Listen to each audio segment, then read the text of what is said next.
নমস্কার বন্ধুগণ, আজকে আমরা ঘুরতে যাচ্ছি। তো আবার আমি আরেকটা ব্লগ নিয়ে এসেছি, আর আজকে আমরা যাচ্ছি ফিশ অ্যাকোয়ারিয়াম। তো চলুন দেখি আমাদের এই ব্লগটা, ফিশ অ্যাকোয়ারিয়ামের ট্রিপটা কত সাকসেসফুল হয়। তো দেখবেন, চলুন আমার সাথে। তো এবার আমরা রাস্তায় চলছি।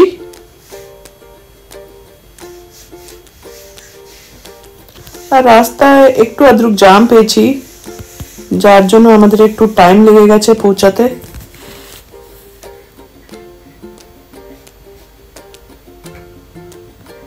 এবার আমরা এসে পৌঁছেছি ড্রিমল্যান্ডের সামনে।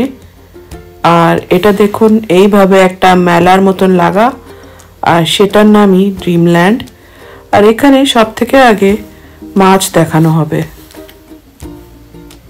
তো যার জন্যে লাইন এত লম্বা লেগে আছে, আর লোকেরা অনেক বেশি এসে রেখেছে, কেননা আজকে ছুটির দিন।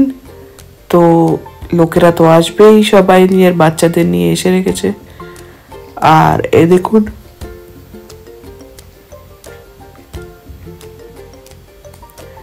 নানা রঙের মাছ আর একসাথে সাঁতার কাটছে, আর একই জায়গায় দাঁড়িয়ে আছে এমন লাগছে দেখে। আর এগুলো হচ্ছে শ্রিম্পস, রেড আর পিঙ্ক কালারের শ্রিম্পস। বেশ বড় সাইজের এই শ্রিম্পস গুলো ছিল। আর এগুলো লাল সাদা মাছ। বেশিরভাগই মাছের অ্যাকোয়ারিয়ামে আমরা দেখতে পাচ্ছিলাম কি মাছগুলো একই জায়গায় দাঁড়িয়ে আছে।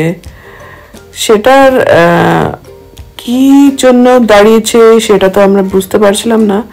একটা এই অ্যাকোয়ারিয়ামটা ছিল যেটাতে মাছগুলো সাঁতার কাটছিল আর এক থেকে অন্য জায়গায় যাচ্ছিল, কিন্তু বাকি সবগুলোতে এমনি দেখা যাচ্ছিল যেন একই জায়গায় সব মাছগুলো দাঁড়িয়ে আছে। এই দেখুন, আরেকটা অ্যাকোয়ারিয়াম যেটাতে মাছগুলো একই জায়গায় দাঁড়িয়ে আছে। সেম এখানেও কালো ফিশগুলো এক জায়গায় সবগুলো গুজে আছে। আর হঠাৎ একটা এমনি মাছ দেখতে পেলাম যে একদম কুমিরের মতন দেখতে। এ দেখুন, একদম মুখটা কুমিরের মতন। তো এই নানান মাছ আমরা বসে বসে দেখলাম।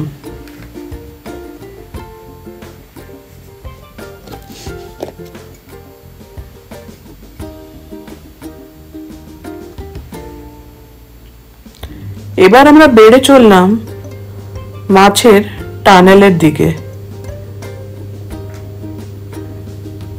এই মাছের টানেলটা ওভারহেড টানেল, যেখানে আপনারা নিজের মাথার উপরে আর চারদিকেই মাছ দেখতে পারবেন। একদম অ্যাকোয়ারিয়ামটা দু সাইডে আর মাথার উপর দিয়ে পুরো টানেলের মতন। তো এই জায়গাটা খুবই সুন্দর লাগছিল দেখতে। আর আমি আর আরব নিজেদের সেলফি নিতে বিজি হয়ে গেছিলাম। আর বলা যায় তো সবাই নিজের সেলফি এই টানেলটার মধ্যে এসে নিচ্ছিল, কেননা এটা খুবই সুন্দর টানেল লাগছিল। চারদিকে লাইট আর অ্যাকোয়ারিয়াম। আরবও খুব খুশ ছিল। আর এখানে এক গাদা মাছ মাথার উপরে একদম জমা হয়েছিল। আর কয়েকটা তো বড় বড় মাছ ছিল, যার সাথে আরব বলল কি আমার ছবি তুলে দাও, তাকি আমি নিজের স্কুলের বাচ্চাদেরকে দেখাতে পারি। তারপরে ঢুকে পড়লাম আমরা মেলাটার মধ্যে। এই মেলার মধ্যে অ্যাকোয়ারিয়াম হয়েই ঢুকতে হয়। এটা একটা আমি খুব উইয়ার্ড জিনিস দেখলাম। আর এদিকে দেখুন, মাথা লাগাবার ক্লিপস, ক্লাচার্স, ক্রাঞ্চিস সব পাওয়া যাচ্ছে এখানে। আর নানান জিনিস পাওয়া যাচ্ছে, ছোট বাচ্চাদের খেলনার থেকে নিয়ে সব জিনিস আপনারা পেয়ে যাবেন। কেননা এটা খুবই বড় একটা জায়গা নিয়ে এই মেলাটা করা হয়েছিল। এবার আরব চাইছিল একটু কটন ক্যান্ডি খেতে। তো আমি দেখলাম এটার প্রসিজারটা কেমনি। তো আপনাদের জন্য আমি ক্যাপচার করে নিলাম কি লোকটা কেমনি করে বানাচ্ছে। আর এই প্রসিজারটা খুবই ইন্টারেস্টিং লাগলো আমার, তাই আমার খুবই সুন্দর লাগলো, তাই আমি আপনাদের জন্য এটা ক্যাপচার করলাম। আর খুবই সুন্দর বেশ বড় একটা কটন ক্যান্ডি বানিয়ে লোকটা দিল আরবকে। আর এবার আরব পৌঁছে গেল পপকর্ন খেতে নিজের বাবার সঙ্গে। পপকর্নের চেয়ে বেশি ওর কটন ক্যান্ডিতেই ইন্টারেস্ট ছিল। তারপরে আমি এখানে দেখলাম নানান বই, যাদের পড়া করতে বেশি ভাল লাগে তারা এই বইগুলো কিনতে পারে। আমার পার্সোনালি কোনো ইন্টারেস্ট নেই বই পড়তে, আমি খালি ইন্টারনেট দেখি। আর সেই কানের ঝুমকা আর নানান ড্রিম ক্যাচার এইসবগুলো এখানে পাওয়া যাচ্ছিল। আর হঠাৎ আমরা দেখলাম ওই গেমটাই যেখানে সব গিফটসগুলো রাখা থাকে আর আপনারা রিং ফেলে ওই গিফটসগুলো ওঠান। আর এখানে ছোট বাচ্চাদের জন্য একদম ঘূর্ণিওয়ালা ঝুলা ছিল। আর একটা ভূত বাংলা ছিল যেটাতে আমরা ভাবলাম নিশ্চয়ই যাওয়া উচিত, আরবের খুবই বেশি মজা আসবে এখানে। তো এটার লাইভ এক্সপিরিয়েন্সটা আমি আপনাদের জন্য রেকর্ড করে নিয়েছি, তাকে আপনাদেরও লাগবে কি কেমনি লেগেছে ওই ভূত বাংলাটার ভেতরে ঢোকার সময় আর ওটার ভেতরে গিয়ে। তো দেখুন এটা।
বেরিয়ে পড়লাম আমরা ভূত বাংলার থেকে।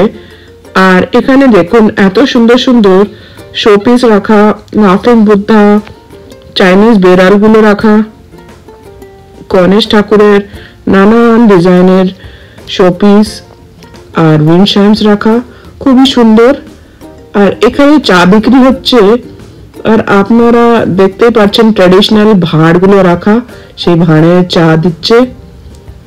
আর এটা হচ্ছে আইসক্রিম কর্নার, এটা পিজা হাট। তারপর আরো বড়োর বাবা একটা দোলনা চড়লো, যেটা খুবই ডেঞ্জারাস, আমি তো ভাই চড়তে পারলাম না, তো ওরাই চড়লো।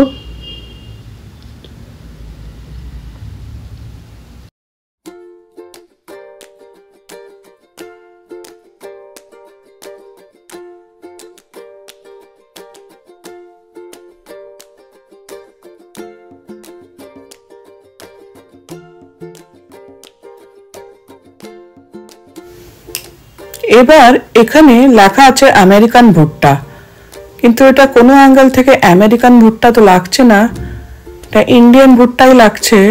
আর ইন্ডিয়ান স্টাইলেই বানানো হচ্ছে, লেবু আর মশলা ঘষে। খেতে যদিও খুবই টেস্টি, কিন্তু আমেরিকান কোনো দিক থেকেই লাগছে না।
এবার আমরা আসলাম একটা খেলার দোকানে, যেখানে 5টা বল ঢেলে যেগুলো অ্যাড হয়ে নাম্বারটা যদি ওদের ইচ্ছা মতন আসে, তাই এই গিফটগুলোর মধ্যে থেকে একটা পাবে।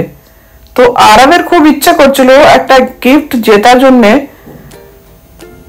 তো যার জন্য ও এই গেমটা খেললো। কিন্তু আরবের নাম্বারস গুলো টোটাল হয়ে ওদের ইচ্ছার নাম্বার আসেনি, তো আমরা গিফটটা পাইনি। আর আরব একটু ডিসঅ্যাপয়েন্ট হয়ে গেছিল, স্যাড হয়ে গেছিল। কিন্তু তবু গেমটা খেলতে বেশ মজাই আসলো। আমি আরবকে বললাম এইসব ফালতু গেম না খেলে তুমি ডাইরেক্টলি কোনো একটা টয় কিনে নাও, কিন্তু ওর গেম খেলতেই মজা আসে। এবার আমরা চকলেটের দোকানে আসলাম। এখানে পুরো এক কড়াই চকলেট সিরাপ বানানো রাখা ছিল, যেটা কেকের মধ্যে চকলেট ঢেলে ঢেলে দিচ্ছিল। আর এখানে একটা সুন্দর মেয়ে আমার জন্য পোজ করলো। আর তারপরে এখানে সাইডে অনেকগুলো ললিপপ রাখা ছিল, অনেক ফ্রুটস রাখা ছিল। আর আরব তো একটা চোখের মতন দেখতে ক্যান্ডিও নিল। আর এখানে মাফিনস আর অনেক রকমেরই জিনিস রাখা ছিল, যেটার মধ্যে ওরা এক গাদা করে চকলেট সিরাপ ঢেলে দিচ্ছিল। সেটা আমার তো খুবই ভালো লাগলো, কেননা আমার চকলেট খেতে খুবই বেশি পছন্দ। আর ছোট ছোট বাচ্চারা নানান রঙের ললিপপ, চকলেট পেন্স এইসব নিচ্ছিল। তো আমি আর আরবের বাবা এই ব্রাউনিটা খেলাম, চকলেট সিরাপ ঢালা। আর আমাদের তো এটা খুবই পছন্দ আসলো, খুবই আমরা চাও সে খেলাম আমরা, আর খুবই খুশি হলাম। পৌঁছে গেলাম আমরা ফ্যান্সি স্টেশনারির দোকানে, যেখান থেকে আরব একটা সোড বানানো পেন নিল আর আরেকটা স্পিনার নিল। এখানে অনেক ইরেজার্সও পাওয়া যাচ্ছিল, আইসক্রিম, ব্যাট এইসব বানানো। তো এটাও অনেক মাল্টিপারপাস দোকান ছিল, যেখানে আমরা কেনাকাটা করলাম। আর এমনি আমরা দিনটা কাটিয়ে দিলাম ফটো তুলে আর ভিডিওস তুলে। আপনাদের যদি ভিডিওটা পছন্দ আসে তো এটাকে লাইক, সাবস্ক্রাইব আর ভরে ভরে লাইক নিশ্চয়ই করবেন।